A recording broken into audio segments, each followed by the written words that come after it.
Now, some of you may know me from Forge a Narrative podcast, where I spent a little over 2 years as the butt of a lot of jokes. The guy who messed up rules, who barely had valuable tactical insight. And, some of that was me playing up to a character for the show, but in all honesty, a lot of that was true. I'm not that good of a 40k player. So yeah, I've won a few local tournaments, and I'm known for winning Best Painted at a handful of GTs. What I'm trying to explain here is that I'm just not that good at this game. I'm not a quality list designer or player. I tend to partake too much in the adult beverages at tournaments, and I get really wrapped up in meeting new people and having a lot of fun, getting lost in dice rolls for a weekend away from the real world. But something happened recently. I'm not sure if there was an actual pinpoint time or date. It was an accumulation of moments and thoughts that led me to this conclusion and ultimately this show. I want to win a grand tournament. I don't want to win Best Painted. I don't want to win Best Overall. I want to be the best general. Frontline Gaming presents 40K Stat Center with your host, Val Heffelfinger and the Falcon. Today we kick off with the Falcon taking flight once more, only to launch into a deep dive into the helpless prey that is the 40K meta. And with our audience exhausted, we'll march on Atlanta and attempt to reconstruct what happened there last weekend. Swinging upstate, we take you to the legendary Boyz GT, still going strong after all these years. And finally, as promised, the show transcends the language barrier to bring you coverage of the 9th Talavera GT in Spain. And although we didn't write it in the script, after that, there's even more, folks. Stay tuned after that coverage for a nice long installment of quick hitters. That's the intro. Welcome to the show. Hello and good whatever time of day it is. Glorious listeners, we have got a wild one here for you. Stat Center episode number 22, coming at you from the hearts and minds of the two most handsome, intelligent, empathetic, and humble content creators the Warhammer 40k scene has ever seen. Or it would have been, but Lawrence and the Bone from Tabletop Tactics were just too busy to take over the show this week, so you're getting us instead. We're the two biggest arseholes with hearts of gold and no idea what we're doing in the 40k universe. And like Val said, this is one hot tamale of an episode we have lined up. Don't worry, guys. We'll do you proud. We, of course, need to send our sincere apologies for the extra late episode this week, but like all great content producers, you'll get to eat when we serve it to you. Speaking of, it seems like there are still people out there listening to podcasts that aren't the crown jewel of the Frontline Gaming Network. So, with great sincerity, if you enjoy our stuff, please check us a like or a sub or a comment or whatever, wherever you're mainlining our sweet, sweet goodness. And before we get into that sweet, sweet goodness, here's a tip of the trilby to the rest of our brothers on the Frontline Gaming Network. This week, Chapter Tactics brought on Brian Pullen, Richard Siegler, and myself, the Falcon, to talk about the state of the greater good. Meanwhile, on Art of War, they also had Brian Pullen. Who'd have thought? He went on to go into even greater detail on what it takes to wear a sweater vest in California. And Signals from the Frontline spent their time going over the new Black Templar and Adeptus Sororitas rules that were put out by GW in the last week. That's right, folks. 2 Frontline Gaming podcasts this week that feature none other than Pablo Martinez. And as for us, we're going to break with tradition and hold off on tournament coverage for a moment. That's right. Crack open those spreadsheets, nerds, because it's time to put the stats in Stats Center, courtesy of 40kstats.com. Due to popular demand and an apparently literal reading of our show name, Falcon is about to take you on a dive deep into the ocean of salty tears that is the Space Marine meta. You'll learn what is winning now, how it is winning, and receive a healthy dose of skepticism, sarcasm, and barely repressed sadness. Oh, okay, seriously. Falcon, you clearly wrote that paragraph. Can it really be that bad? Val? Mm-hmm. Yes. Yes, it can. All right, let's get some, let's define the scope here. What do you mean by it can be that bad? Because I don't want to be one of those mopey podcasts. I want to. No, I come know, out and there. and you know what, Val? Like, listen, Like it's this not. isn't TFG radio, okay? This is going to be Whoa, quality, actionable whoa. content. We're going to use these stats to drive the meta, not the other way around. Okay. You got me. It's not terrible. It's just bad. When you look at the stats where they are now and compare them to days gone by, we're in a position right now where we have a faction, i.e. the Space Marines, that is performing at a rate that we haven't seen since mid to late 2018 out of Inari. The difference between the two, of course, is that Inari was about 4% of the meta when it topped out. It breached almost 5 at LVO, compared to Space Marines, which are sitting at just under 23% of the meta, but performing at almost exactly the same rate. To go in a little more detail on that before we get into like rock hard numbers, Inari, Yeah. Your numbers are Inari, rock hard. Inari had boasted about a 60% win rate. They sat around a 59 to 60 for quite some time before they dipped down in the early months of 2019. They had an average first round loss between 2.6 and 2.9, depending on the week to week you check them out at. They averaged about a 2.7. They had the best faction VP, so their average victory points per game were the best of any faction. They had the best opposing victory points of any faction. Like, they basically topped out everything. The big difference, of course, like I said, there weren't very many of them. So other people could win events, because if you went to a 30-player event, you might see one Inari player. If you went to a 100-person event, you're only seeing 4. Nowadays, with Marines, you go to a 30-person event, 6 to 8 of them are Marines. You go to a 100-person event, you're looking at like 25. So like they're everywhere, and they're performing very well as a whole. Where Marines don't have those great numbers would be like if you look at their victory points for and against, they're actually relatively close to each other right now. They're sit at about like a 23-4 to a 22 against. It's still better than their against is still better than everyone in the field, but their victory points for is not. Inari, when you looked at them, they had 24 points on average for versus about an 18 against. So like when they were winning, they were absolutely smashing the competition. And now we are talking. This is all of the Space Marine brothers in one happy tent as well, right? Exactly. So that's another thing. If you break down each supplement, you'll see that there are drastic differences between them all, to the point where I would consider them all their own codex. Really, they're their own faction. They may share units, but in reality, they play differently, they run different lists, and they perform differently against all the different factions in the meta. So yeah, where do you want to get started? Now that I've kind of given an overlay of kind of where we are in terms of the bads, what numbers are you looking for, Val? What do you think the crowd wants to hear? Well, I mean, I just want to maybe deconstruct this idea of this being necessarily a bad thing. The first question I have is, are you accounting for, mirror matches in all of this? Yes. So if you were to go to 40kstats.com, what I would recommend if you're going to look at where the meta is right now, wipe out everything straight up to about October 22nd. Start there. You'll have about 4 weeks worth of data. It's about 7,000 games.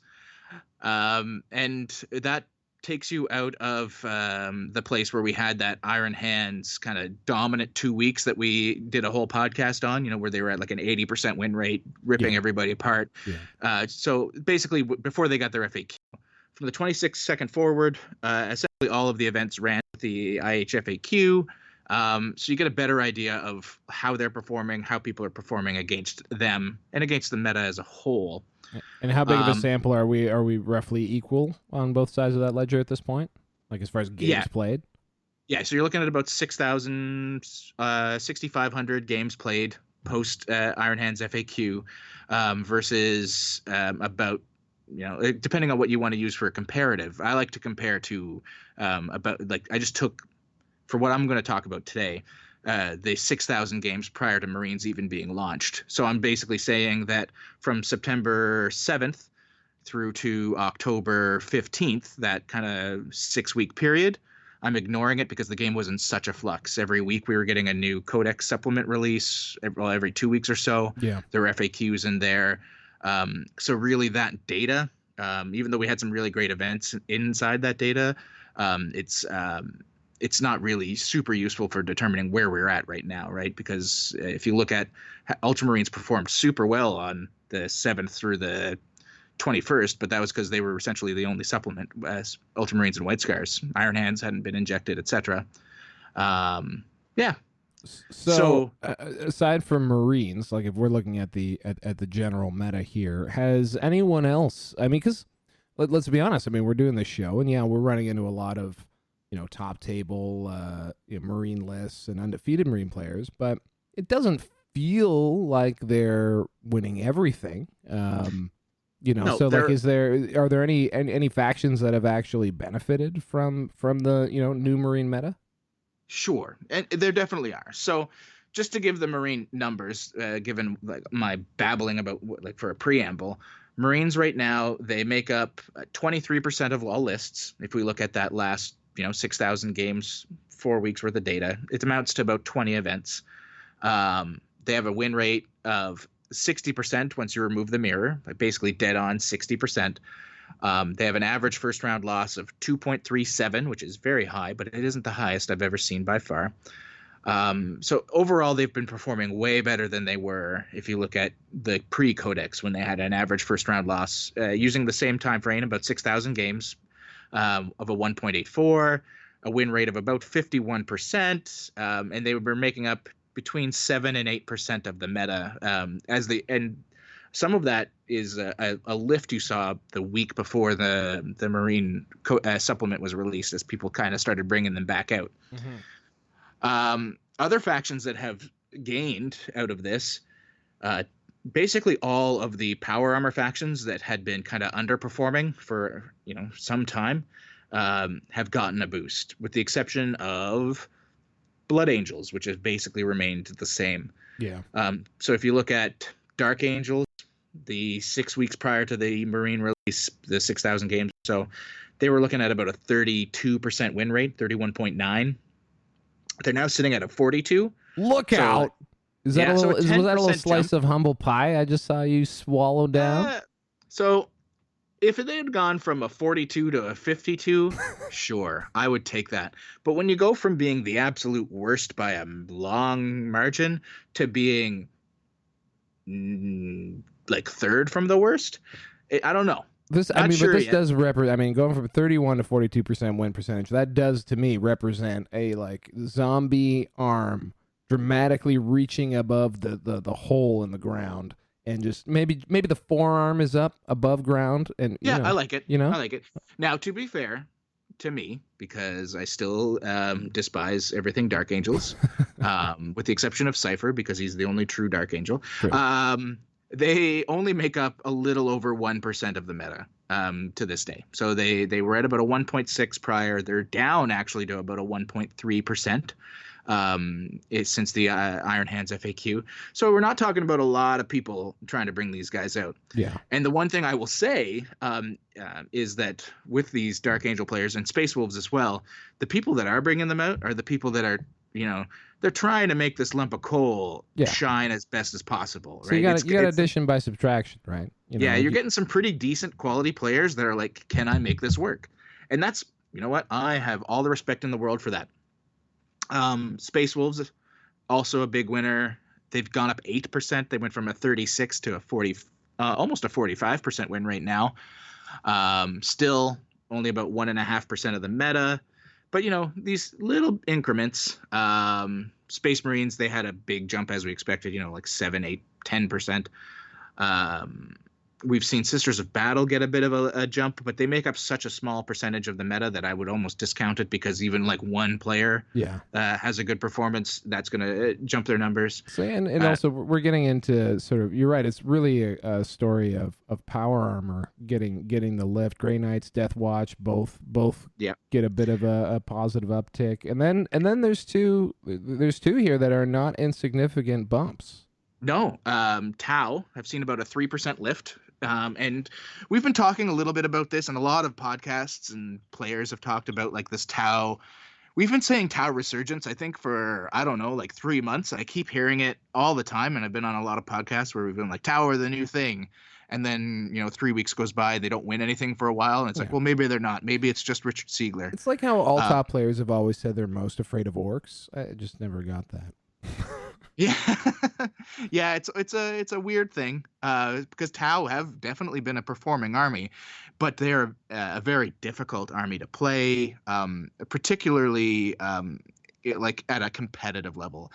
As we're seeing, look at the data now, Tau sitting at about a 52% win rate, roughly, after you remove the mirrors in the last 6 weeks. Just over 2.5% of that is two people, Brian Pullen and Richard Siegler. Yeah. They're doing a lot of work. Between them, I think when I was talking to Richard, they'd won something like 24 games and lost 4 or something in the last 2 months. So like they're definitely carrying the team.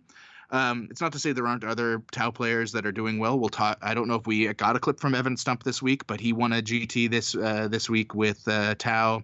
Josh Herrera, who came in second at Crozius, brought that Taunar and went undefeated. Hell yeah. So like it's not like they're the only two people winning. It's just there's been some help. So a big chunk of our audience is American, and they're gonna want to know who are the losers. Who are the big, fat, stinking losers of the Space Marine meta to date? Well, they are essentially mostly Xenos. Chaos Space Marines, they've taken a 5% dip. They went from being at about a 48%, pretty respectable, usually off the back of Lord Discordance and Purge business. Yeah. The Lord Discordant lists, Purge lists, not working as well in the Space Marine meta. They took a giant dump. Drukhari, who a lot of people thought would get a big boost out of a Space Marine meta because they're very good at killing Marine bodies. Not as good as killing Marine vehicles, particularly Iron Hands flyers.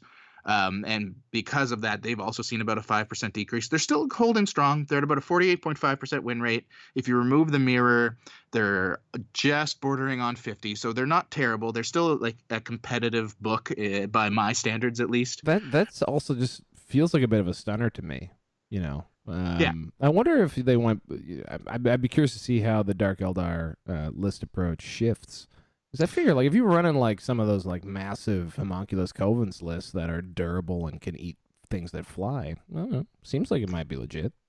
Yeah, except they're not. What I've seen a big trend towards is Cabal of the Flayed Skull, really going heavy into Venom spam, Raider spam, trying to deal with bodies. Seems like a bad idea. And that's kind of causing a bit of a problem.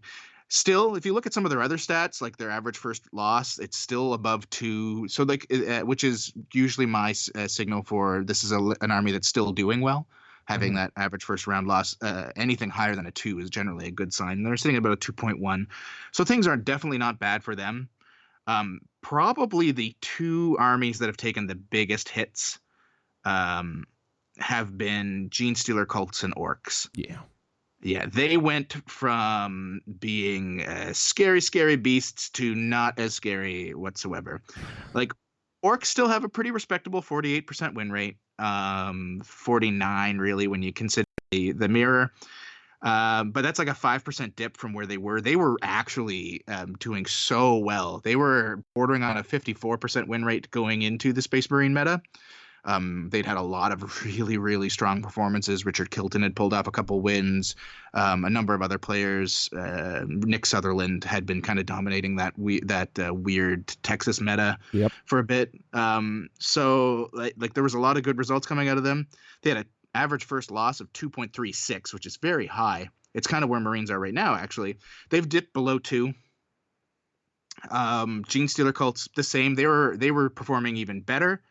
Not really on win rate, but like their top performers were overperforming pretty regularly. They had a 2.43 average first loss, which is like in that kind of scary zone where maybe someone needs to look at these guys.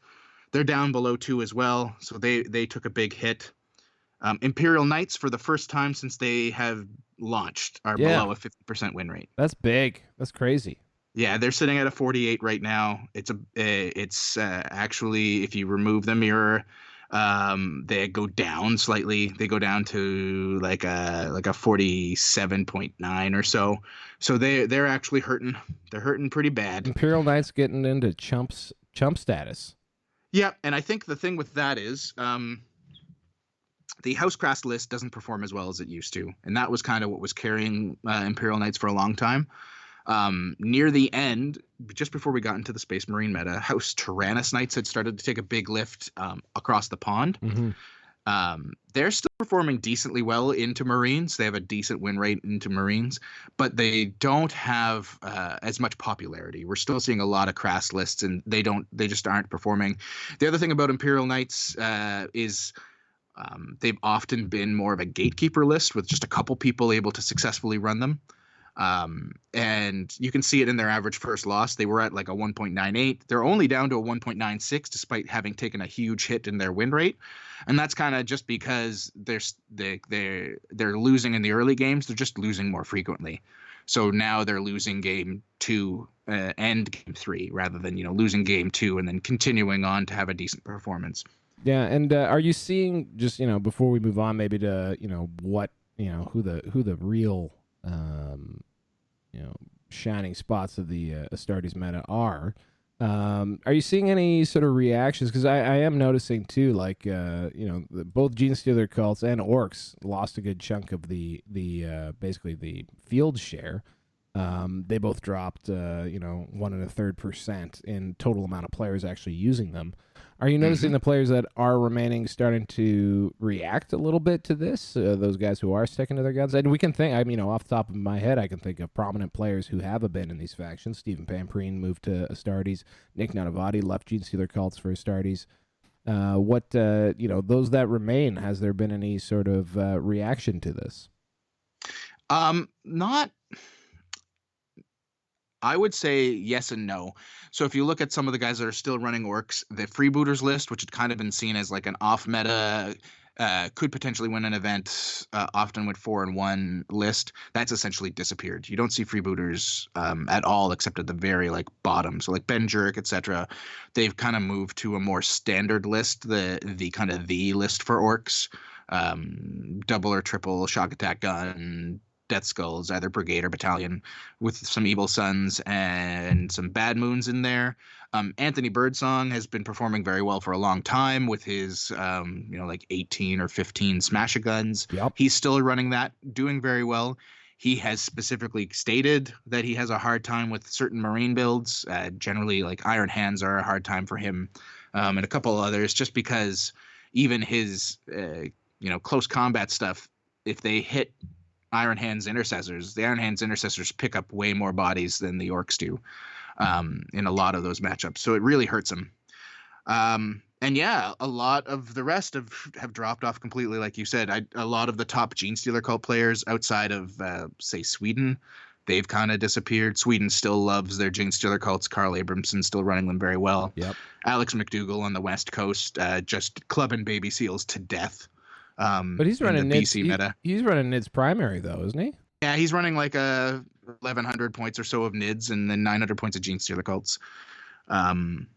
Forces of the hive mind in the modern balance. So it's an interesting place. The only other factions that have really taken gigantic hits, Tyranids have become one of the worst factions. They were already almost there. Yeah, brutal.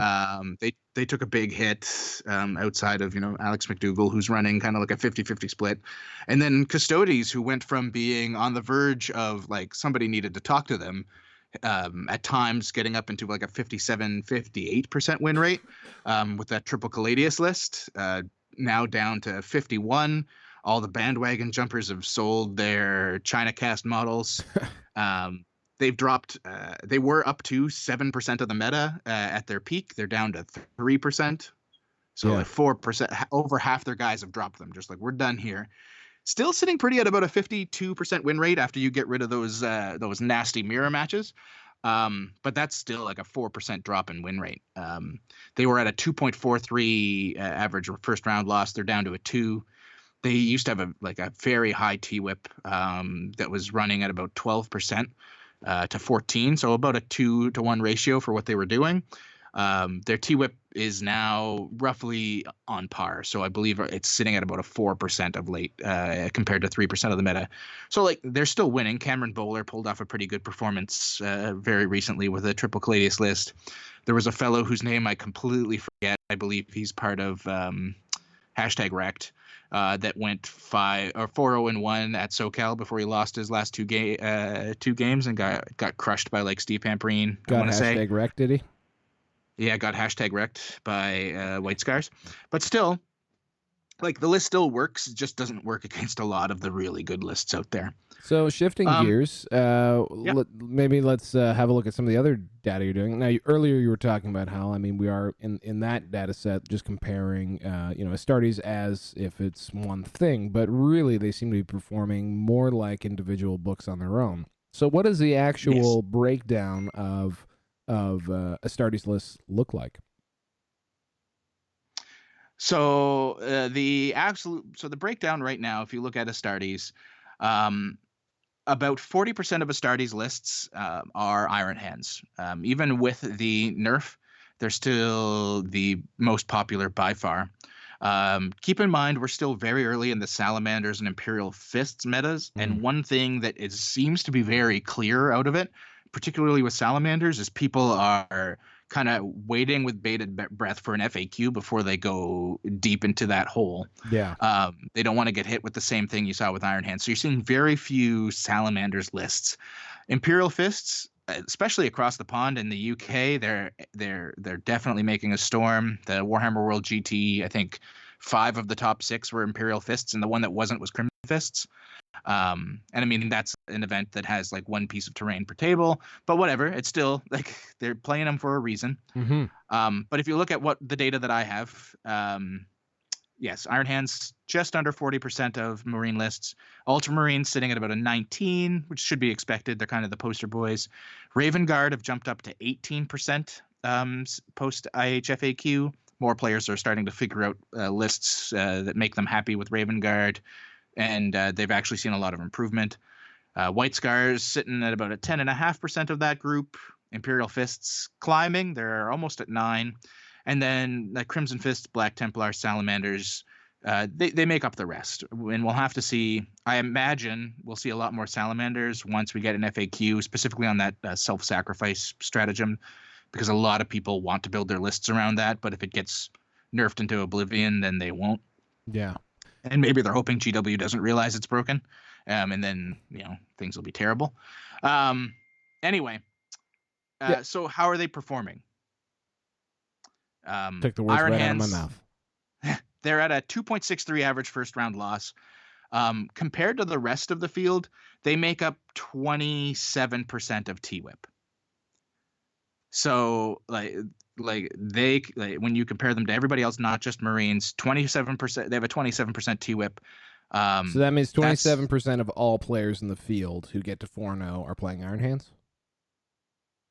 Yes, 1 in 4 players are playing Iron Hands. So even post FAQ, doing very well, and their lists are varied. Iron Hands Air is very popular. The Iron Hands Brigade, Successor Brigade is very popular. Sorry, I'm going to interrupt you. Just want to put that number in context for all the people who are in the Iron Hands Did Nothing Wrong camp. So we're looking at 24% of the overall field are Adeptus Astartes, correct? Yes. And we're saying 40% of that, so I don't know, call it 10%-ish, of the entire 40K meta is playing Iron Hands, and 27% of the people who make it 4-0 are playing Iron Hands. Yes. So like triple their field percentage. That has got to be something that we've never seen. Yeah, these are numbers that are definitely on par with an Ari in terms of like across the board rates. That 2.63 average first loss, an Ari, I think I think I said earlier they got up to like a 2.8 or a 2.9. That was very brief. They averaged a 2.67. Their T-Whip in Ari at its peak was like a 13%, and they made up 4% of the meta, so it was triple. But it was 4%, right? It wasn't 12% of the meta making up 27% or 30%. When we look at some of the others, like Iron Hands are definitely head and shoulders above the rest. But Raven Guard have seen some marked improvement. Their average first loss is a 2.5. So that's very strong. They make up, 18% of Marines. Their T-Whip, when you compare it to the rest of the field, if you give me a second to kind of work it out, is about 10%, about 9%. So 9% of T-Whip is now Raven Guard. That's also very strong. So they've definitely come up. Lists like Manny Chimas that we saw in Blood and Glory that are kind of primary Raven Guard with a little bit of Imperial Fists or some kind of Iron Hands shooting in the back, very popular now. The Raven Guard infiltrate shenanigans, just make it so that they can take midboard very reliably and then kind of bully everybody out of it. And I just got to ask, I don't think we covered it. What is the overall Stardy's faction T-Whip percentage at these days? Oh, sorry. Yeah. Overall, they're at just shy of 45%. Really? Yeah. So about just under half of all whoa, my brain just shut off for about 3 seconds. Players. Yeah, 4-0 players are Marines at this point. And that's been very consistent, actually. I seem to remember you saying that stat in both of the previous 2 updates. Yeah, so they had been on a steady incline basically since launch. People love their Marines, but even with the Imperial... When they had Imperial Fists were not FAQ'd, that 2-week period where they were absolutely just like crapping on everybody, they breached 50%. Yeah, Iron Hands. Marines as a whole breached 50%. So they have come down, albeit slightly. So Salty John, here's some actionable advice driven from these stats. If you want to win a tournament, you're gonna have to beat Marines, period. Yeah, it's very likely. I mean, I've at least a major. If you're going into like a small GT, you may somehow, by the grace of God, avoid them, but it's highly unlikely. Well, I mean, you're less likely. I mean, if half of the top tables are oh yeah, no, Marines. I'm saying like it's highly unlikely. It's, I it's not see. something you should have. Like I mean, Brian Pullen at SoCal played 4 Marines, so it's they're everywhere and they're performing very well as a whole. There's very few people that aren't performing when they pick up Marines. If you look at the others, how they're performing, and I'll get into win rates and such later, guys. I'm looking really at the things that I look at to see if a faction performs well, which is round loss and T-Whip. Imperial Fists, not a lot of people playing them, like I said yet, but they've got an average first loss of 2.48 already.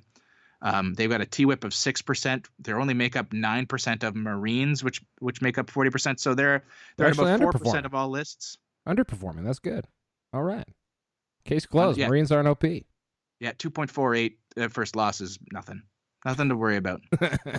And that field percentage is field percentage of Marines, right? So if you consider that compared to the rest, they make up 1/5, so they're about 2% of the actual field. Never mind, I take that back. Yeah, with 3% T-Whip if you go by that route. White Scars, they've seen a bit of a dip. White Scars were kind of big overperformers early. Particularly during that lawless 2 weeks where Iron Hands were kicking the crap out of everybody. One of the things White Scars are very good at is killing Iron Hands repulsor lists. So they were making out like bandits. I believe I had said at one point they had a 65% win rate over their first 4 weeks. They're down. They're still performing, obviously. They've got a 2.11 average first loss. They make up 10% of Marine lists, like I said earlier. Their T-Whip they are underperforming. Their T-Whip is only about on par. They're looking at about a 4% T-Whip compared to the rest of the field, whereas by their lonesome they are. No, I lied to you. They're at about 3% of the actual field, so they're still at about 1.5. Okay. I don't know what to say. Everybody's doing pretty good on the Marine side. Yeah. Even Ultramarines, 2.14 average first loss. If we look at win rates, I believe White Scars are down to a 51% win rate because a lot of people have started to try to pick them up, but they're a little more in depth to play than a lot of the gun lines. Mm-hmm. So that's kind of hurting them a little bit. Let's go into. Go ahead. Let's go into how they're performing against other factions and as a whole. So as a whole, okay, so not just not just each individual. Gotcha. Oh no, each individual, but like how each one does against other factions. Because a lot of questions that I get nowadays are, how do I beat Iron Hands? What factions are actually even beating Iron Hands, or what factions are actually beating White Scars currently? So for the sake of brevity, why don't we focus in on maybe some of the faction versus faction numbers, just for Iron Hands, because they are the biggest piece of this puzzle. Iron Hands right now, they're struggling post FAQ against, and I shouldn't say struggling because some of these numbers aren't that terrible. Chaos Demons. Yeah.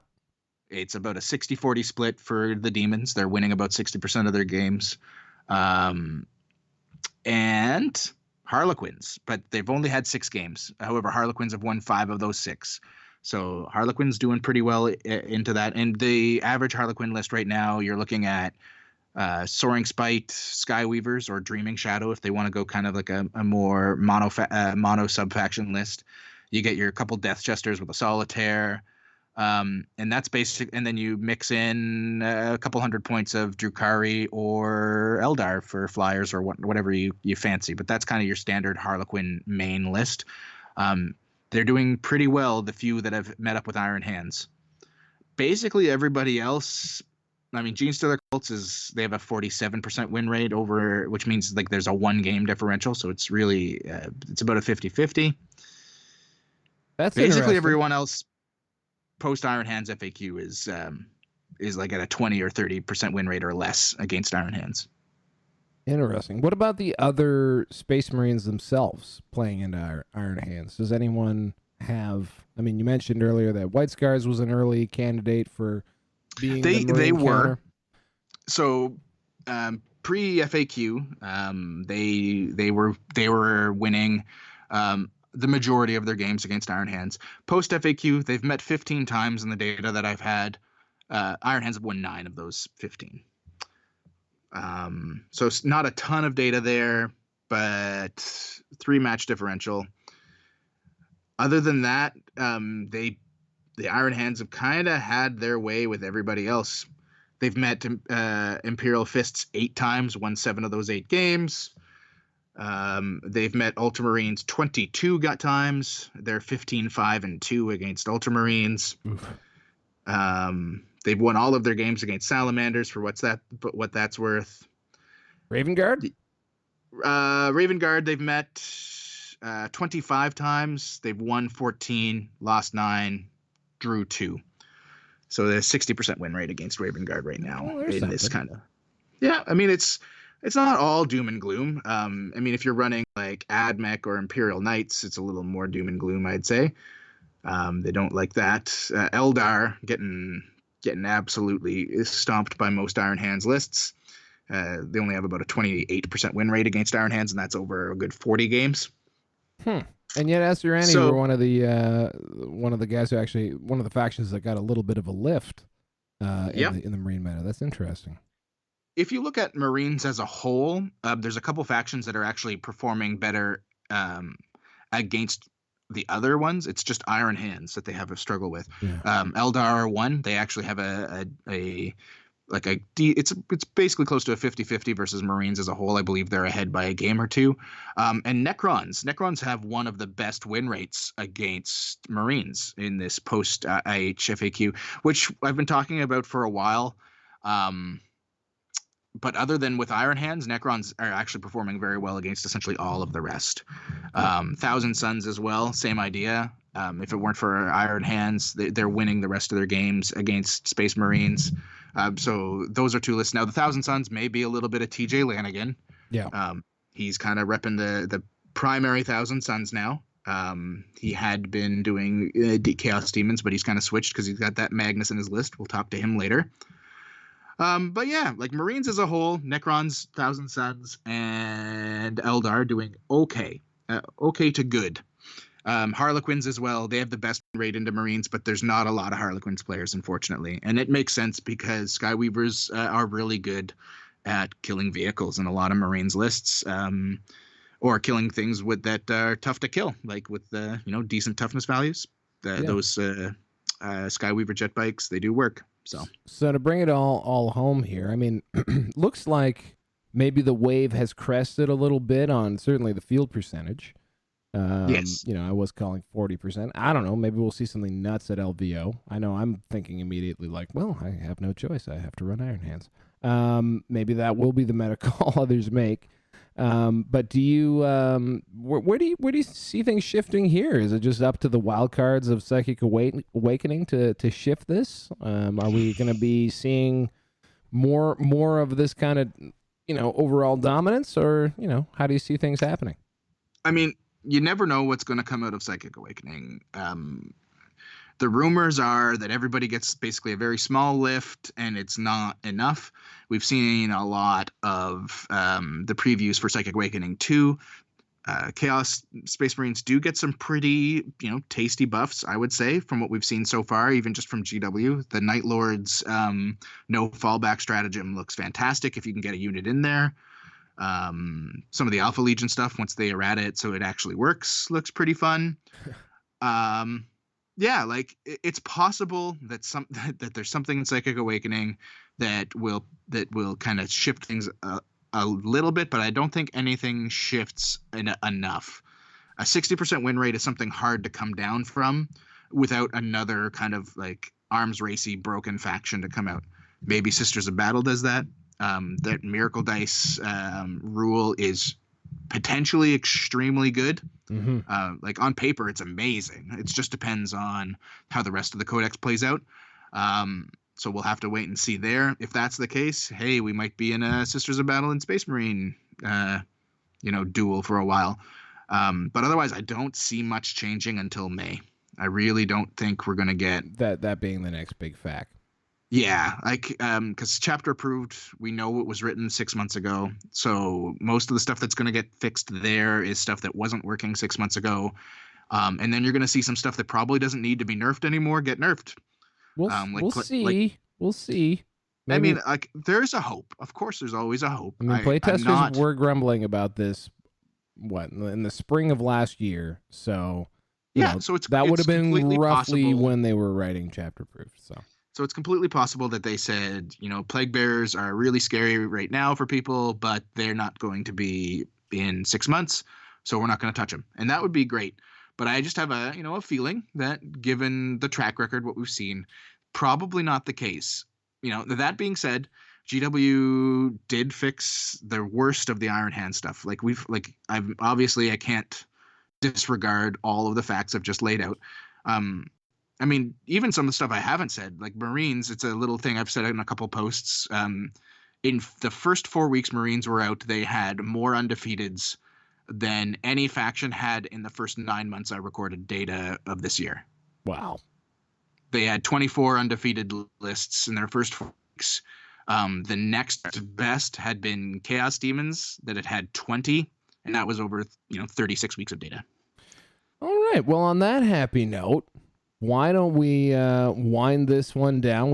I think we've gone pretty deep on this dive, and maybe we should return to our regularly scheduled tournament coverage. Yeah, this is going to end up being like a 4-hour episode, I feel, because I get too excited about stats. Anyway, guys, if you're interested in taking a deeper look or anything else, you can always contact me at 40kstats.com. I'm always happy to talk about numbers. When I'm not super busy. I'm sorry if I don't respond right away. Otherwise, you can go yourself. Go right to the website. You can download the files, play with them, do what you like. Just be careful about working with numbers. Always understand. You want to use decent references. Don't just pull like 1 week's worth of data and say this is definitive proof of anything. And let's get back to the actual show. Or do all of those things and be like broader society and civilization. I like that. Let's hit that bump. Tournament news is made possible by BestCoastPairings.com. Download the BCP TO app to organize events for just about any tabletop game system. Download the player app to easily find and participate in events from around the world. Subscribe to BCP for as little as $5 a month to support the team and unlock additional features. Available for iOS and Android. BestCoastPairings.com. Competitive events easier. Hotlanta, Georgia. Some say the cultural capital of Black America, the home of trap music and countless musical acts at the avant-garde of hip-hop like Outkast and the Dungeon Family, Migos, and even 2 Chainz. Its kitchens have birthed my personal favorite flavor of chicken wings, lemon pepper. And naturally, it's also home to one of the largest mid-sized 40K tournaments around, Warzone Atlanta. Clocking in at a measly 164 players and recently transported to where all great events are located, right near the airport, Warzone Atlanta has grown significantly this year for the first time since kicking off 5 years ago. After a long period of being an exclusive good old boys club, Warzone opened the doors for the wider competitive scene to join in on the premium table service and bespoke mission set. Known knowns like Richard the Milfshake Siegler, Sean Let Me See You Nay Nay Naden, Stephen Orenthal James IV, and Matt nicknames Shuck Shuckman competed against previous year stalwarts like Stephen Chronic 2019 Mitchell, Nick Free Agent Nanavati, Mike Twitch Hitter Twitchell, and Adam the OKS General Abramowitz. We got in touch with T.O. Kelly California Wallace to give us the skinny on his fatty event. This is the 5th year that the General Staff has put on Warzone Atlanta. Our core concept for Warzone Atlanta has always been to provide the first-class cabin version of a 40K tournament. That means we provide a catered lunch on site both days so you don't have to leave the venue to eat lunch with your friends, a dedicated bar, and even a table service for drinks. For the first 4 years, we were at a smaller hotel on the north side of Atlanta, but we've been selling out at a maximum capacity of 120 players year after year. It was actually becoming a problem as people began to see Warzone as an invitational type event. This year, we moved to a new venue and the capacity to host 180 players. We saw a lot of fresh faces and first-time attendees, and we kicked off the event last Saturday at 168 players. We run the Warzone Atlanta mission set, which has been refined over the years. The 5 missions that get played are selected from a carefully curated mission primer that we are always working on with the goal of providing a balanced challenge across the whole tournament, not specifically from mission to mission. Players are encouraged to bring lists that can deal with any of the possible combinations, which include elements that aren't necessarily familiar to players who primarily play ITC missions, including the dreaded Relic. We draw heavily from players in the Southeast, an area that has its own unique meta. However, with the rise of podcasts such as Stat Center and the number of players who are willing to travel to events outside of the region, the meta has been rapidly shifting to match what we're seeing everywhere else. This year we had a lot of new players at Warzone, a lot of first-time players, including a number of well-known powerhouses from Florida, such as Richard Siegler and Mark Perry of Brohammer, Sean Naden and Juice from Team Battle Brothers, and Nick Nanavati, Matt Shookman, and Brad Nichols from Beast Coast. I want to give a special shout-out to the whole General Staff team who make the event possible, especially Stephen Cosgrove, who takes our vision and makes it happen. I also want to thank the guys from Pro Tabletop who did some first-class work on streaming for this year's event and used other General Staffers, Thomas Bird and Damian Owen, as their on-air personalities. Great job, guys. Given Warzone Atlanta's newly minted big boy status, Big boy. and a distinctly southern desire to stick to well-worn, quote-unquote, traditions, Warzone Atlanta maintained its 5-round format and resulted in 4 5-0 runs when all was said and done. First up, let's take a peek at Stephen Mitchell's list, whose last and next album was The Chronic. All right, Stephen Mitchell's Warzone Atlanta list. Here we go. It's a battalion detachment of Necrons of the Sautek dynasty, led by a Cryptek and Imatech the Stormlord. Totally know who that is. He's the Warlord. And then he's got 3 units of Immortals, 2 units of 10, 1 of 9, all with the Tesla Carbine because they are so fine. And then the elites, we got Satan, perhaps Catan, Shard of the Deceiver, a Triarch Stalker with the Twin Heavy Gauss Cannon. And then in heavy support, we've got 2 Tesseract Arcs, also with the Gauss Cannons. And then next up, we've got another Sautek Spearhead. And this one's led by a Lord who's directing around 3 Doomsday Arcs. Aw, yeah, this is different. Is Slightly. Yeah, so your normal Necron list has been absolutely in love with the triple croissant because of the massive amount of mortal wounds it can do if you happen to have them survive to do it, right? If you go second and someone kills one of them, it really sucks. If you go first and you're popping 3d3 mortal wounds in a radius, A1 steak sauce when it pull it off. I mean, it's it gonna does be pretty have some quaint weaknesses. once the Iron Hands orbital bombardment list gets off the ground. Yeah, right. Exactly. But this change to Tesseract Arcs is really interesting. I believe Michael Timpe from the High Lords of Terra goes a little more in depth into this list and a couple others that he saw at the event on High Lords of Terra this last week. And so I'm not going to talk too far into it, but the Gauss cannons are with the Tesseract Arcs are a real treat. I really like it. It definitely worked for him. And the Shard of the Deceiver, just being able to shift your whole, squad of bodies around at the beginning of the game is super helpful if you need to get line of sight or positioning on somebody or just to hide. Yeah, and just pre-event in my one Warzone warm-up, I actually played Callie Wallace, and it was this list or something very, very similar to it, and I smoked it. Oh, yeah? Oh, yeah, teed that up. Well, I guess Real he's not. nice. That's why he's the TO, right? That's right. It's just like rules writers and TOs. Terrible at 40K. Also, podcasters. It's true. Someone had to win. And then also, I just wanted to say here before we move on, a fellow Tau player, Brenton, came up to tell me that his son Carter is a big fan of the show. Aww. And originally, I was going to make fun of the fact that Carter plays Necrons, but clearly there's something to these zombie robots that you've chosen as your army. And I just want you to remember, never repeat anything that Falcon says until you're much, much older. Perhaps never.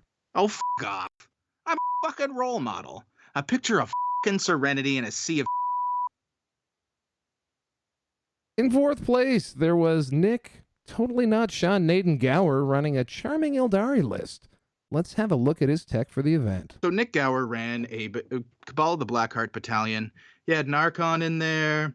He had a second Archon in there. He had a bunch of Cabalite warriors. We're looking at 1 squad, 2 squads, 3 squads, 4 squads, 5 squads, 6 squads, 7 squads, 8 squads, 9 squads, 10 squads, 11 squads of Cabalite warriors. What an animal. And most of them had a blaster in there. A couple of them didn't. He then had a, 1 squad of Cabalite Trueborn with shredders, a second squad with blasters, and then a third squad with nothing. They're just hanging out. He then had 1, 2, 3, 4, 5, 6, 7, 8, 9, 10, 11 Venoms. So, he's obviously not going for any kind of trend here, just playing the mission. And then he had a Supreme Command detachment of Inari with an Autarch Skyrunner, a second Autarch Skyrunner, and the Incarn. Autarch. Suck it, Salty John. I'll say whatever I want. And then the Incarn, as I said.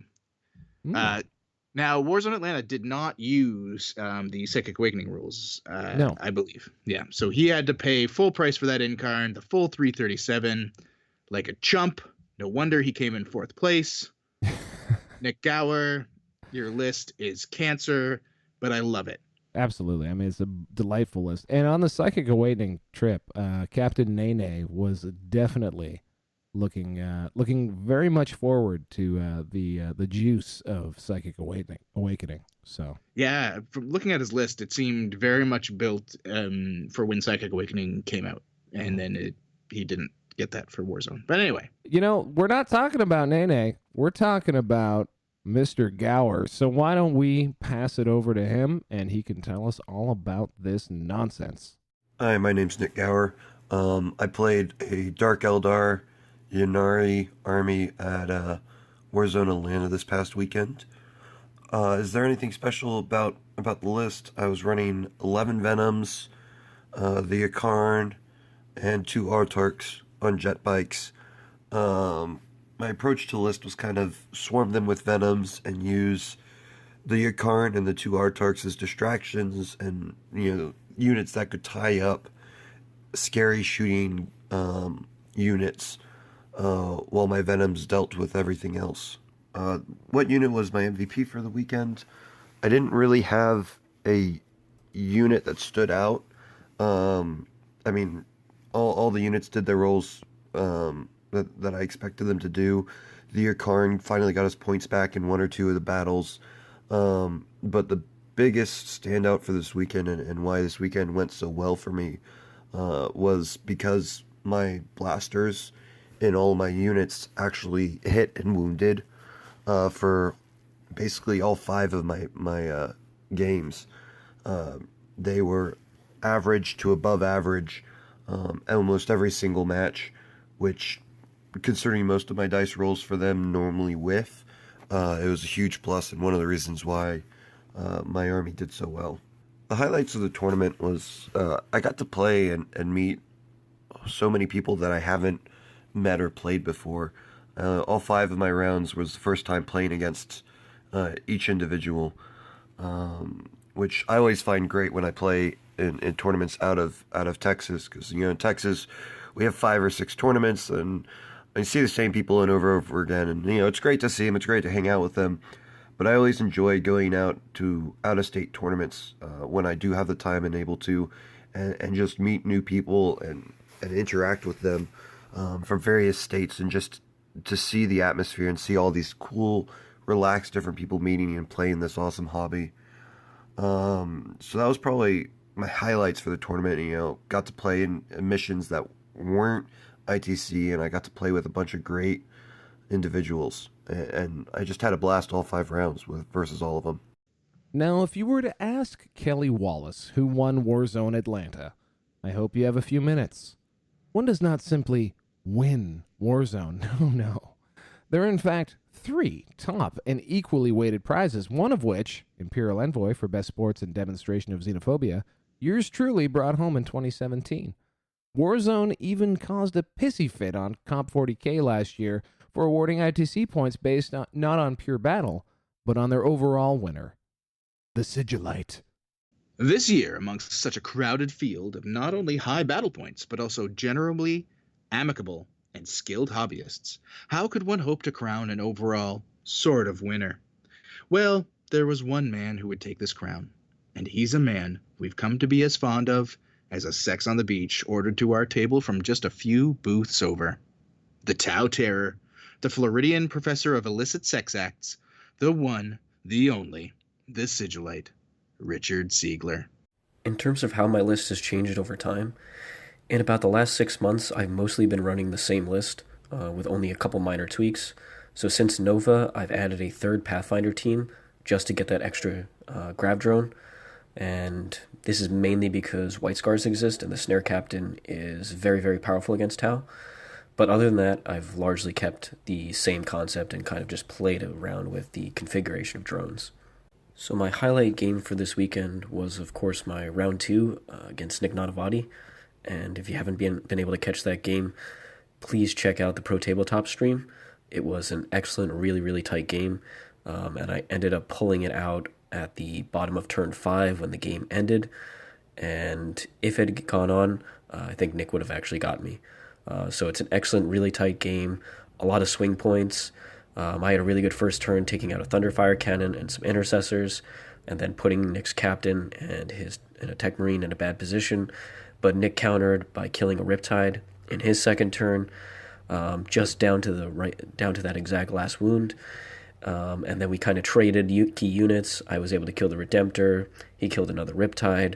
And by the end, it was mostly he had 2 of his Dreadnoughts left, a Thunderfire cannon, and a couple intercessor units. In my final round against a Literal Gentleman and Scholar, Max Steel, I was very fortunate in seizing the initiative against his Chaos Knight, Chaos Demons list. And I was able to take out one of the knights and a bunch of his infantry in my first turn, and that really allowed me to snowball, as I was able to control the middle of the board and start taking out. And my second turn I took out another knight, the Double Avenger Gatling Cannon one, and I started to do a lot of damage. But Mac played really, really well. At one point he was almost able to get, maybe he could have gotten 12 primary points just by taking over a couple objectives, by deep striking in a pink horror unit and using all of his spare summoning points to expand them over several objectives. And that nearly worked out, but in my turn I was able to take them off the objective so they couldn't score at the top of his turn. I'd like to give a couple shout-outs. First is to all of my opponents, Wayne Birch, Nick Nadavati, Justin Jones, Bobby Birmingham, and then finally Max Steele. They were all incredible opponents, absolute pleasures to play against, and by and large, Warzone has an incredible atmosphere. Just a ton of really good players. Most of the best players in the South are there, and then a lot of other great players like Sean Naden, Nick Nadavati, Matt Shuckman are all traveling as well. And so it's incredibly competitive atmosphere, but by and large, everybody is playing the game the right way. Very, very high sportsmanship at the event. Absolutely pleasure to play there. Finally, to bring it all home, as it were, we arrive at the also sort of winner of Warzone Atlanta, the War Master. Colloquially known to many as the best general, it's awarded to the player with the most amount of battle points in the tournament. This title, of course, would have gone to Richard Siegler had he not won the slightly more equal prize of Sigillite. But, you see, that's not the kind of stuff dreams are made of. And sitting 3 points behind Siegler was someone who was not only dressed like someone who specializes in happy endings, but is one of the happier endings himself. We go to the Pro Tabletop booth for the call. Bravo! Ladies and gentlemen, boys and girls! Woo! Take your shirt off! Take your shirt off! Oh my God! He did it! Yes! He does it! Yes! Oh, he did it! Get it! Yes! Oh, Mass General! Get out of here! Get it! Wow, that was straight skin on the butt. That was there. Yes, that's right. Straight skin on the butt. Adam Abramowitz, a man literally created a podcast called The Best General to document his quest to win Best General at Warzone Atlanta. By some bizarre twist of fate, actually won Best General. The Best General podcast started 3 years ago. It is perhaps the first of the 40K podcasts to actually try hard at being a podcast. Using excellent production elements and a terrible microphone, Adam was part of a first wave of content producers that sought to elevate the skills needed to play and win 40K tournaments to the same level as those needed to win a Golden Demon. Without the Best General, there quite simply would not be a 40K stat center. So, without further ado, let's hear from the man himself, Adam Abramowitz, Falcone, the War Master and Best General for Warzone Atlanta 2019. Yeah, Val and Peter, I know you haven't heard a lot from me since last Warzone. It's been incredibly busy. The new gig with the Army Painter has me traveling around a bit, but the cool thing is I do get to go to more events, but it does leave little time for recording and prep work. As I go into Warzone this year, the third year since I started down this Best General journey, I didn't feel quite as prepared. Obviously I've come a long way and I feel more confident in my abilities as a player. But my wife even said, last year you're getting yourself all pumped up saying, I'm going to win this thing. I'm going to win this thing. This year it was not the case. So last year bringing the Kraken Nids was, definitely like another 11th hour choice, but one that really suited my playstyle at the time, being hyper aggressive. But I've learned a lot since then, and I've learned how to play the cage match a little bit better. The Iron Hands list stems from a lot of things. When I first started seeing the Marine leaks and then the book started coming out, I was thinking, oh, it's fine. I can play my GSC with this, and I had been kind of crafting Gene Stealer Colt since LVO. But after talking with, some of the best Gene Stealer Colt and Tyranid players in the world, it became pretty evident that they were not going to cut it. So I sat down with Nanavati, and what I really attempted to do was to build an Iron Hands counter list. So I thought that in the Iron Hands mirror match, even pre-FAC, that having the flyers up in the air that are -1 to hit, and the extra cover save would give me just a little added durability and mobility to go out and dig out some of the units that might be hiding on top of objectives. There's nothing real special about this list. I think that the speeders are kind of, people are always like, you're playing land speeders. I love playing the speeders. I honestly am considering potentially dropping the lieutenant in my list to add another one in. Thought about dropping maybe 2 of the Storm Talons, 3 of the Storm Talons for a repulsor and some extra speeders. Speeders are fantastic in this list because you have to focus on just the oppressive threat of all of that firepower in your face, and you don't get to deal with the the speeders until later turns of the game. And that brings me to my MVP unit. You think that the Flyers are, but they're, I'm used to playing aggressive lists, and these are almost like that first wave of Gene Stealers that you throw out there, or that first blob of Acolytes that you throw out. You're not quite so afraid to lose them. So when you're sending the Flyers in, you know that they're going to lose them. And if your opponent doesn't shoot them out the sky, the game's yours anyways. But the MVP unit was, I have 1 land speeder that has a heavy bolter and Typhoon missile launcher. He was clutch in picking off like the final 3 wounds on a Leviathan or a tank or something like that. That unit was just unstoppable because you could hang him back on an objective, keep him halfway in cover, and throw those strength 8 with all of the built-in rerolls from the Successor Chapter traits and the Devastator Doctrine, way downrange. It was awesome. Love that unit. My favorite match from the weekend, it's really hard to say. I played some great opponents. I got a little bit of payback on a guy who beat me in the final round at a local GT a few months ago. I got to play a really great friend, a longtime friend, John Ross. Played a new guy, Weston. We had a great game. It didn't go in his favor. It's hard to top the match against Sean that was on the Pro Tabletop stream because Sean's a guy that I went to Serbia with as his coach, and he was my captain. He's one of, if not the best 40K player in the world. He plays a tricky list. It's not always straightforward. So you can't trust that his game plan, the game plan that you think that he's putting out there, is the game plan that you're going to see. And being able to pull that off was pretty special. I think I made a lot of really solid moves in that game. I urge anybody to go watch the Pro Tabletop stream. They did a great job all weekend. But, it felt pretty good in moments. I don't want to say that I felt confident, like the game was in my hands. But, watching Sean sit and think and trying to read his body language throughout the game, was somewhat of an in-game confidence booster. And walking away from that game,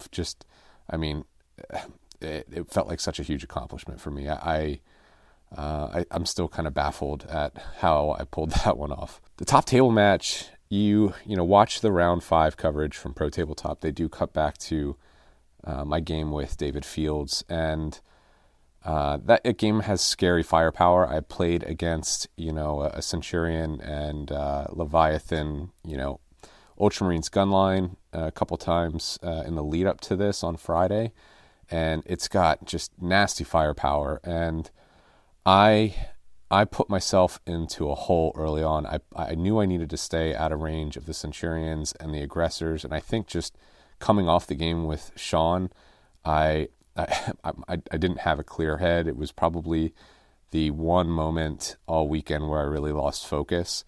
And David, to his credit, was able to pull 4 Flyers out of the sky. Turn 1, I only got his Leviathan down to 1 wound. I had to allocate more Typhoon missiles at him. I wanted to put some into the repulsor to try and bracket that one down. I was able to kill all but 1 aggressor turn 1. But in that game, sometimes things just don't go your way and you have to play the mission. My next turn, I had 2 Flyers left and they completely whiffed, even with all of the rerolls. Sometimes that happens. But, I had eliminators in good position. I feel like I out-deployed the objectives in that game. And I was able to rush up early with those speeders, again, my MVP units, which gained me an additional bonus point in that mission. So I was up very early on, and listening to the weathercasters that were popping around, Chad and Price, I could hear them saying, Adam, this is, it doesn't look real good for Adam over here. It doesn't look real good for Adam over here. And in the back of my mind, I'm thinking, if he makes a couple mistakes, I'm still going to win this game. And fortunately for me, David, I don't think he understood the mission. We actually just talked today. I don't think he understood the mission very well. And I just capitalized on that and somehow managed to score 25 points after nearly being tabled. Oh, you want to know if Nanavati cried when I was announced Best General? I don't think that he cried, but he kept telling me how proud of me he was.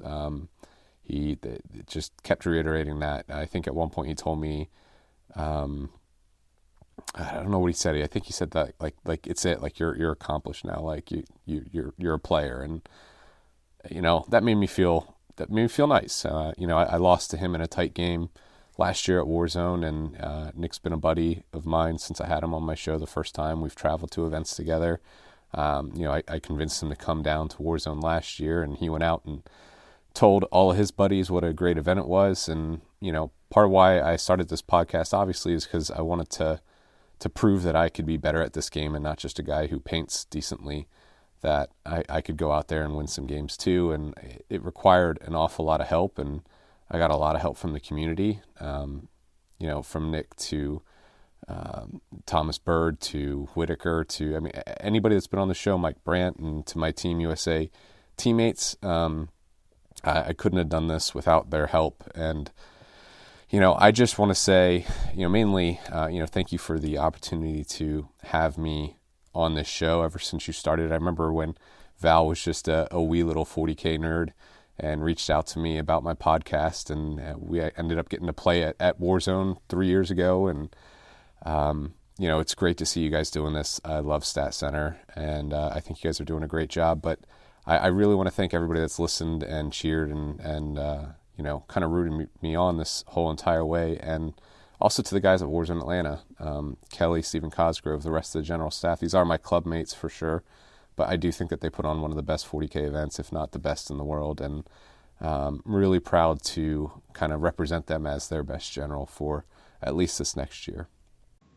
Thanks, Adam, for your comments there, and all the other people at Warzone Atlanta. I was actually there. I don't know if I even said that once. It was a fabulous event, as always. My third in a row, which is messed up. And we'll see if we'll make it a fourth. Let's hit that bump. Tournament news. This is the Best General, Adam Abramowitz, and you're listening to 40K Stat Center, your number one source for 40K news and tournament information. Extra, read all about it. The boys is back in Rochester, and they's taking war games to the parking lots. Justin Curtis, we're doing a Newsies bit? A Newsies bit? Half our listeners weren't alive for the Newsies, Val. Brenton's son, he's never seen a newspaper, probably. I don't even think you know who the Newsies were. Huh.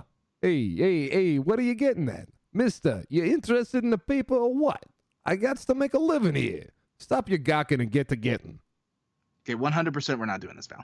Can't we hit them with the information like regular people for once? That's where you're wrong. Information don't sell papes. Newsies sell papes. And I'm like a 55-year-old newsie for some reason. And we's the newsies of the Warhammer world, Falcone.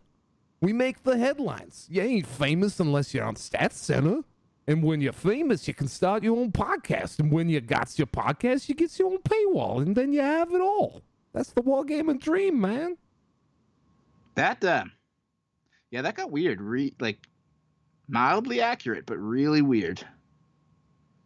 Anyway, let's take our listeners to the actual heart and soul of Rochester, New York, Henrietta, for the 4th annual Boyz GT, a 108-player major on the much-vaunted East Coast. Boyz features a unique mission set that takes all the things people don't like and merges them into something that is somehow satisfying, I'm told. Maelstrom objectives? You got them. Unique takes on ITC Nova's primaries without actually using them? Sure. Tertiary objectives that are similar to Nova and ITC secondaries, but far more limited? Oh yeah. That's all the boxes ticked for me, baby.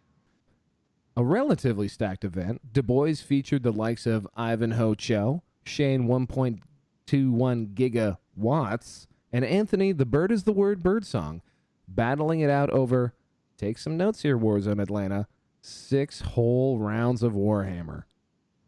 That's right, the boys from Du Bois don't balk at playing a little late on Sunday, or maybe taking in an extra game on a Saturday, unlike all those people that claim they have responsibilities in the South and across the pond.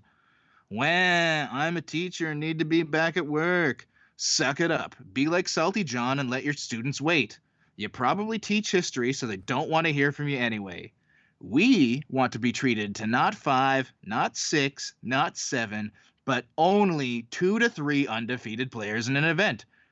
And when this event was all said and done, we got what we wanted. Nick, There She Blows Rose, and the terror of Tisca himself, TJ Lanigan, came out on top at Du Bois. Now, Nick Rose, the eventual winner, was unable to record anything for us this week. His work has only left him with just enough free time to practice his parking lot Muay Thai, and not enough to grace us with his benevolent presence. However, despite appearances, there just isn't enough Nicholas Montgomery Rose to go around. Let's take a quick look at his list for posterity's sake.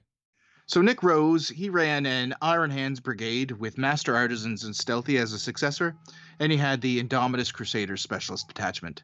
His HQs were 2 Librarians, both with 4 staves, one with a jump pack, and a Primaris Captain with Power Sword, and a Tech Marine with nothing fancy, just 45 points of glory. In his troop slots, he had 1 squad of 10 Intercessors, and then 3 squads of 5-mans, and 2 scout squads. 3 of the 3 5-man intercessor squads were all stalker bolt rifle. The 10-man was plain old bolt rifle. In his elite slots, he had 3 Invictor tactical warsuits with the Iron Hail autocannons. And in his fast attack, he had 3 land speeders, all with Typhoon missile launchers and heavy bolters. In heavy support, he had that 2 twin las cannon mortis dreadnought, 2 thunderfires, and he topped it all off with an impulsor. That is a delight. I want to run that. I want to run that so bad. This is a pretty wicked list. Oh, man, that list sounds like so much fun. It hits all the right notes, really.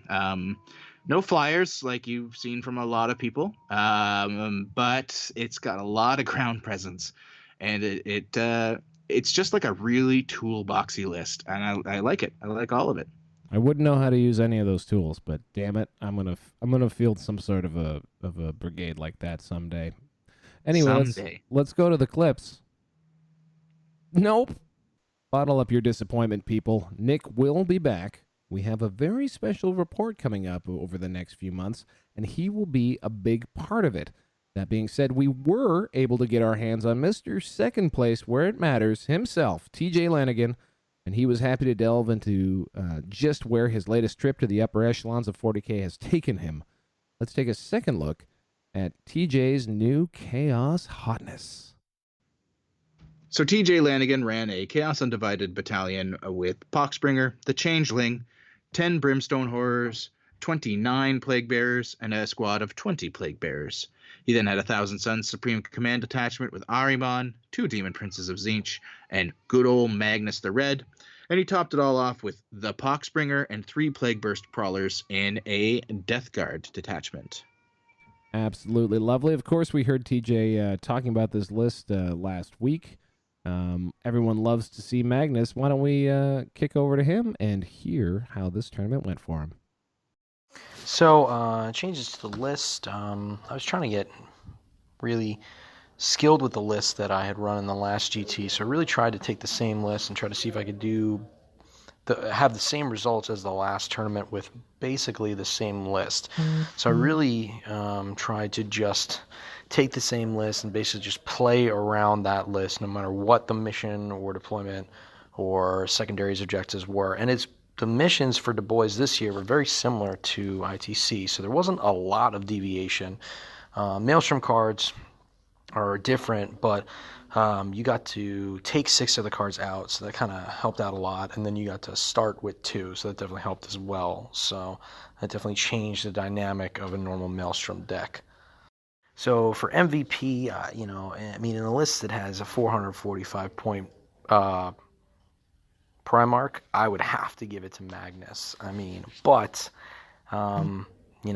if I wasn't to give it to Magnus, I would definitely say it would have to be a Plague Burst Crawlers for the weekend. They did a fantastic amount of work. They were instrumental in taking out long-range targets and kind of surviving against, executioners and things shooting at them that should normally kill them, and high-strength missile launchers and bright lances and things like that. So that was really good. Taking out the Thunderfire cannon from across the field was also pretty good for them as well. And then on my last match, they just went ham. They basically just chased down all these flyers from my Eldar matchup that basically just caused me to win because they would just flame it off the table. So that was pretty awesome. My favorite part of the weekend, I'd say my last game with Eric. Eric's a great, fantastic player. He's played on ETC Canada for the last 3 years, so we always have a good game. He managed to seize on me with his lovely Canadian dice, so that was quite terrifying because I had already planned on going first. And then he shot his entire army to Magnus, who then didn't die, so that was pretty crazy because, six Eldar Flyers should probably kill him. But I think after doing the math, we realized he should be alive, but very, very low. And then my other good part to the weekend was going on turn 2 against my Iron Hands matchup, which was round 5. I did like 30 mortal wounds on turn 2, killed all 3 of his flyers, killed 2 of his flyers and his speeder, and that's with 6-spot Feeling Pain as well. So that was pretty crazy to do that much damage. That's just swell. Congrats to Nick and TJ for keeping their train to the LVO on the tracks, and may your future be brighter than the newspaper industries. Tournament news. I'm Michael. I'm Alex. I'm Will. And we're the High Lords of Terror, and you're listening to 40K Stat Center. Ahora te la vamos a España para el torneo de equipos Warhammer más grande, llamas registrado. Tish, that's French. Nope. Yeah. The 9th Talavera team tournament took place 2 weekends ago at the Salones Prado del Arca in Talavera de la Reina, Spain. Whew. Arguably the most spectacular venue we have ever seen for a Warhammer event, complete with marble floors, golden fountains, and flying buttresses. Anyone that knows me knows I love a good buttress. These Spaniards really know how to throw down in style. Frontline Gaming should take note. 500 out of 500 of the original Latin Gandalfs agree that Talavera Team Tournament is the place to be. 40K in Spanish, you say? 500 plus players? What's next? All-day breakfast at McDonald's? Legal marijuana? This is absolutely absurd. To find out more about this so-called thriving Spanish 40K scene, we reached out to Zandre, host of La Voz de Horus, for some insight on what's going down on the Iberian Peninsula, and also to answer a question that has bothered me for a very long time. If GW struggles to write rules in English, what the hell is it like in translation? Hi Val, thank you for having us in the podcast. It's an honor. Well, actually, team events are the standard competitive tournament in Spain.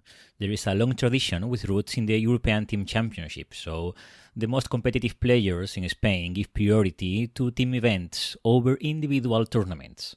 Anyway, there is a lot of individual tournaments as well, but the big dates are finally team events. That's the star in Spain. Well, 40K is growing unstoppable, and competitive play is growing in the same rate. Just as a note, our first episode of La Voz de Horus podcast 3 years ago had 3,000 or 4,000 listeners, and that was good. Now we have episodes with more than 29,000 listeners, so that's a good indicator of the big popularity of 40K now in Spain. It's growing a lot. Sadly, there are some mistakes during translation, not just in lore, but in rules or even in numbers, yes. So usually, most players use the original English version of the rules during games. It's a big issue for Games Workshop side, because we want the lore translated, but we need much better translators. If not, what's the point of translating if you take the low-cost option?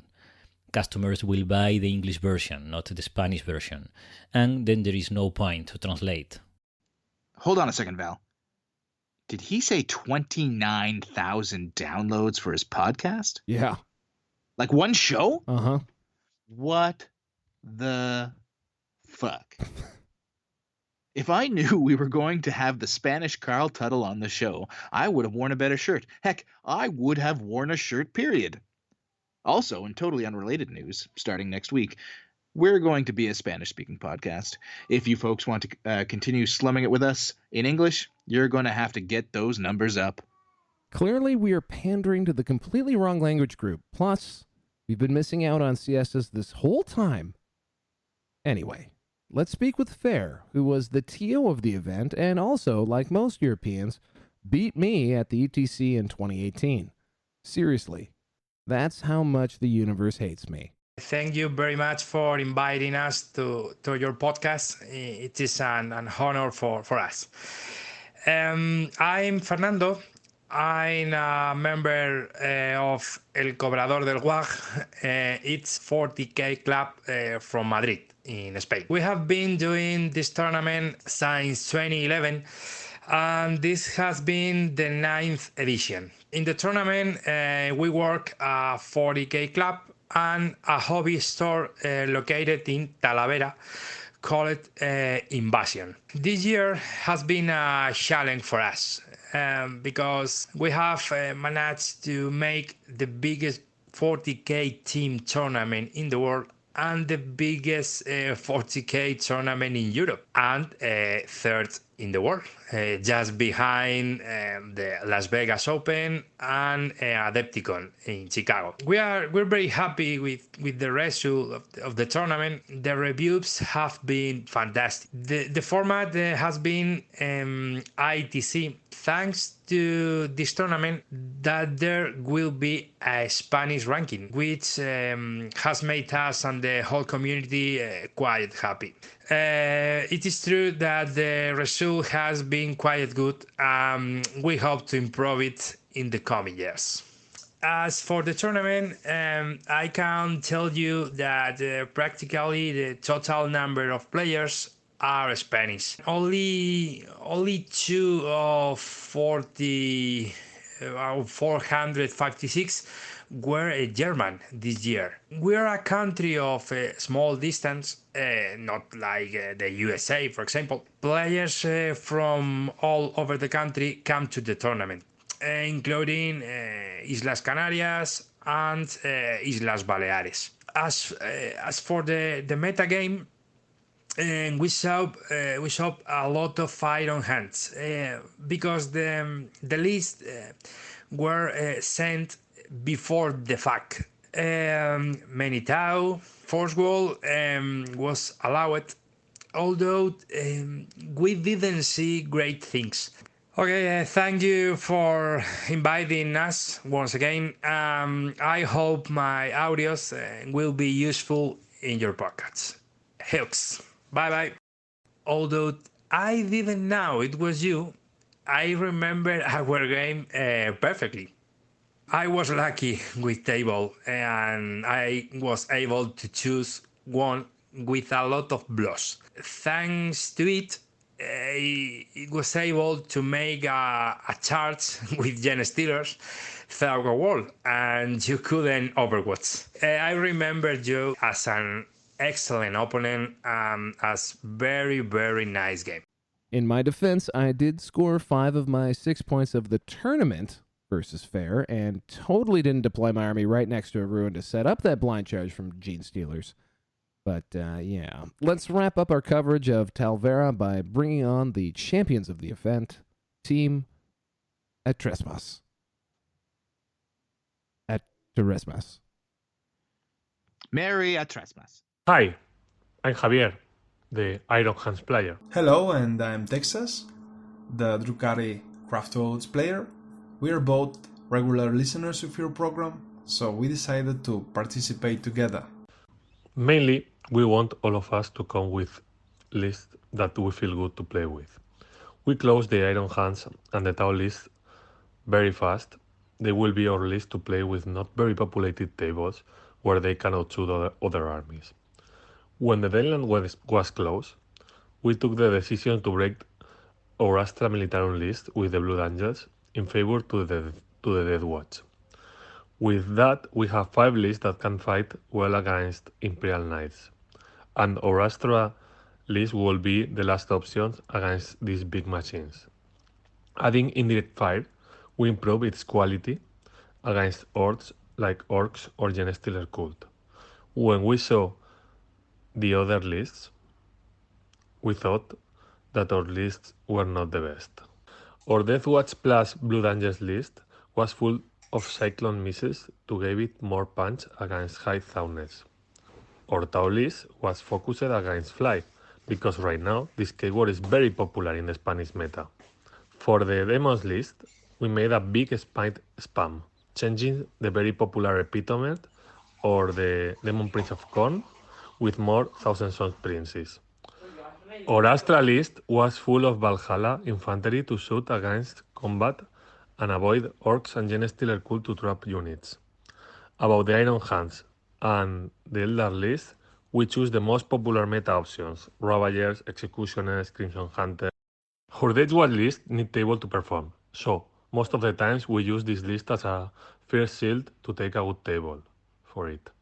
After that, our Iron Hands list was able to outshoot everyone, so we throw it to take the list that bothers the most or an easy list to make a lot of points against. But before that, we always check the tables to see if the objectives were hidden or not, to know if the Death Watch list was going to be useful at all. Or we can use another shield as Astra or Tau. We all contributed a good number of points to the team. When one could not get the points we need, the performance of the rest of the team saved the difference, and that kept us on the top of the classification. The player who gave us most points was our Tau, Chris. Thank you, Chris. With 216 points total. His points added to the almost secure Iron Hands victories and the reliability of the rest of the list give us the much desired advantage. It's also very important to highlight the work of our captain, Patuca, who worked very closely with the team before the event, in Skype calls and on the tables. He helped us with anything we needed during the event and encouraged us to not relax and to stay highly competitive. The very best of the event? Well, we had 2 really emotional moments. In order to make you guys understand, Spanish 40k community is such a small community, so anytime there's a big event, as soon as you arrive, you find yourself surrounded of a lot of good old friends, people you only see a couple of times in the year. Everyone is happy, everyone is smiling, you know that you will be spending the next 3 days with them and it will be such a unique experience. The second emotional moment was right after the last round, but before all the teams finished their games, we were slowly realizing that we could win the tournament, and all that long hour of dedication and preparation, and when you finally get there, it's crazy. It's a moment of immense joy. I want to say gracias to all the teams that participated, because together we make this hobby greater. Huge thanks to El Cobrador del WAG and Invasión Talavera, the organizers of this tremendous event that already becomes part of Spanish and Europe history. They managed to do the impossible, put together 76 team, 456 players, and they did it flawlessly. Best regards to Frontline Gaming, 40k Stat Center, but also Signals from the Frontline, 40k Chapter Tactics, Art of War, and of course, La Voz de Horus, and every podcast out there that makes this hobby better. We are all your everyday listeners. Thank you. Congrats to everyone over in Spain for putting together an event that would have been world-class anywhere it was held. Now, let's let our new amigos at La Voz de Horus take us out. La Voz de Horus. El podcast semanal sobre Warhammer 40.000, que le gusta a los dioses del caos, a todos los senos y hasta al moribundo emperador.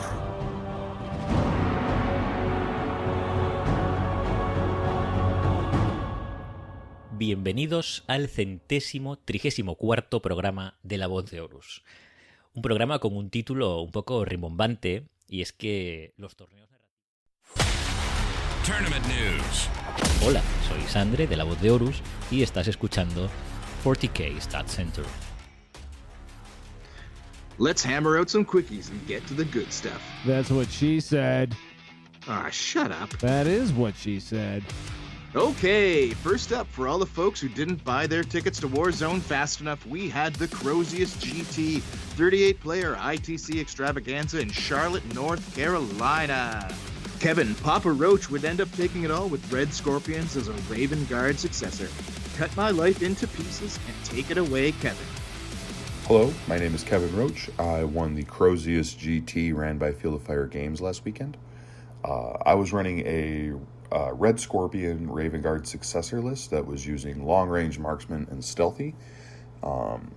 The broad contour of the list is it runs 12 Assault Centurions and 5 Devastator Centurions with grav amps, and really a bunch of different HQ supports to support those Centurions while deep striking them or potentially scouting one of the two. Best unit was probably my Chaplain with a jump pack. So for just 90 points, you have a unit which takes units that drop from deep strike from needing a 9 in the charge to just needing a 7, which is a massive change, particularly when you have Raven Guard and you have 2 different ways to give your units rerolls.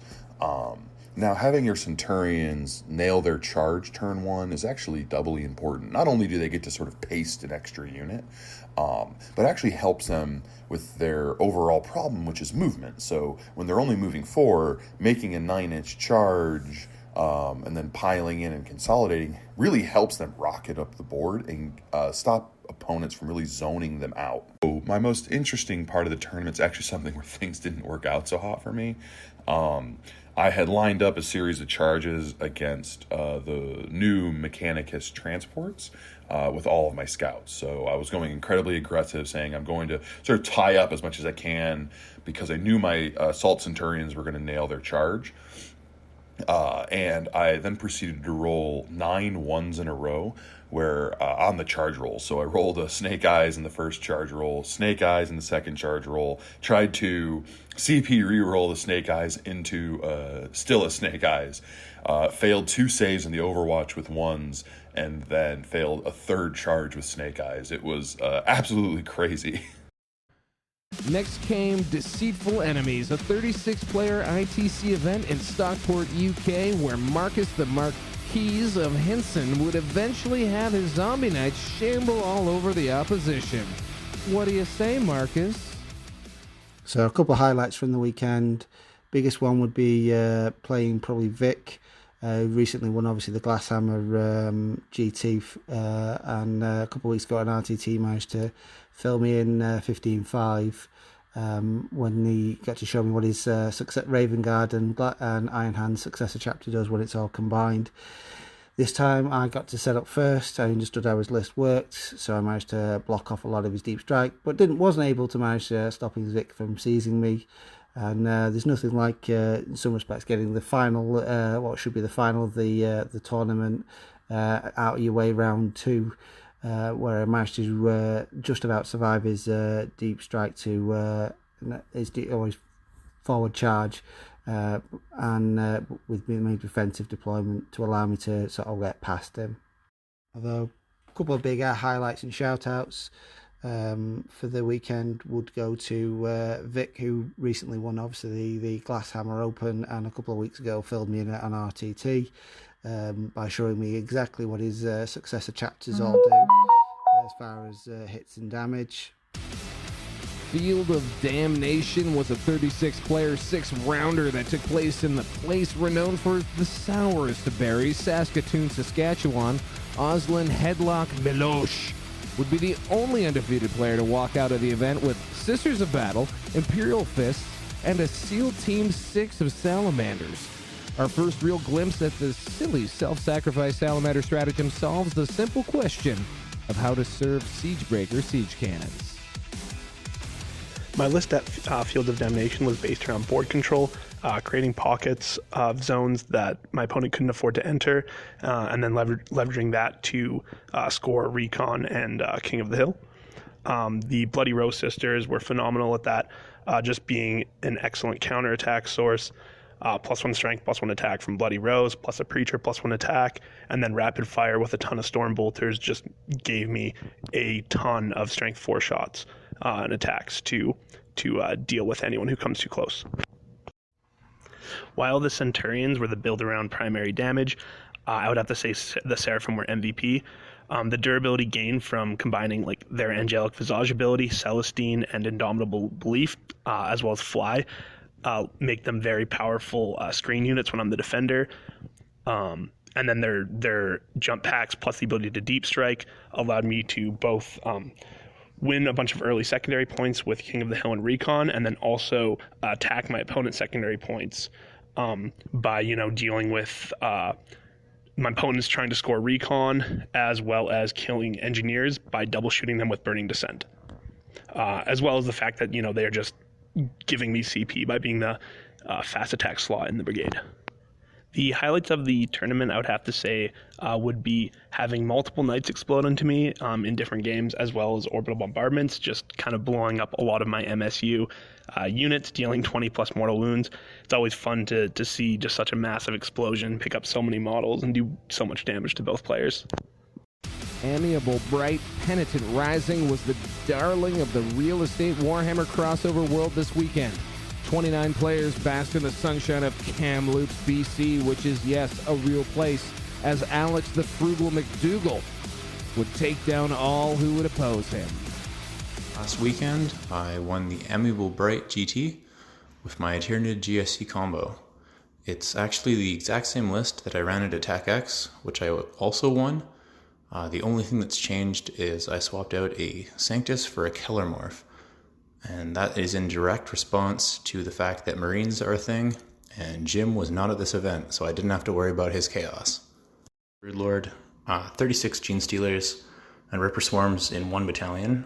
A second battalion that is a Primus, Abominant, 19 Hand Flamers, 20 Brood Brothers, the Aberrants, the Biophagus with a Familiar, and a Nexos, and that is Twisted Helix. And then the third battalion, because I want as many CP as I can get, is the Primus, Magus Patriarch, 30 Brood Brothers, and the Kellermorph. And that's a mixed detachment of Twisted Helix and Formed Emperor, so I have access to Vect.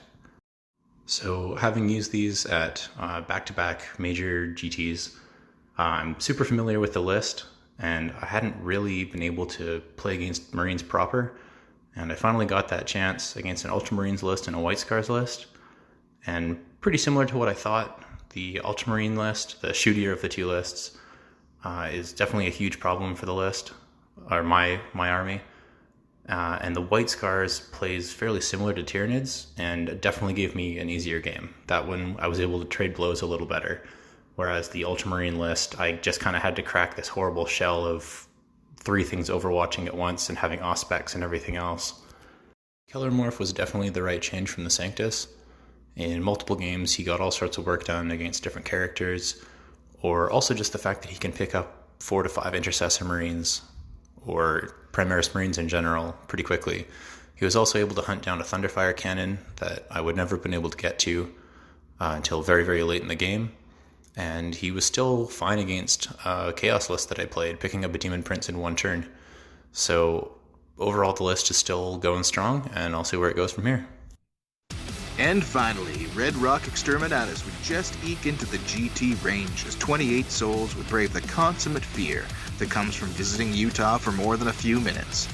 In the end, Evan the Tramp Stamp Stump would claim victory for the Tau Empire. Tournament news.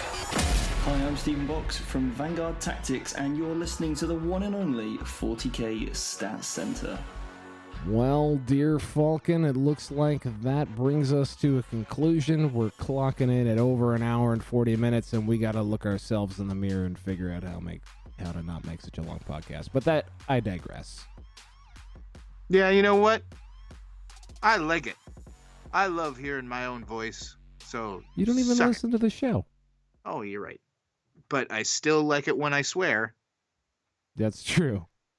I got nothing more to say, but this was a great episode. I babbled a lot about stats, so I'm always happy. Love listening to all the players. And hey, folks, once again, do that subscribey business, the likey business.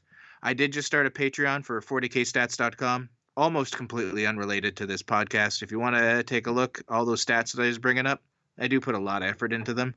Wouldn't mind some help trying to keep the website up and running. If you like it, do a thing. If you don't like it, And if you just don't have money, stop being poor. Yeah, well, that's sage advice. Do you have anything else you want to add? Bye-bye.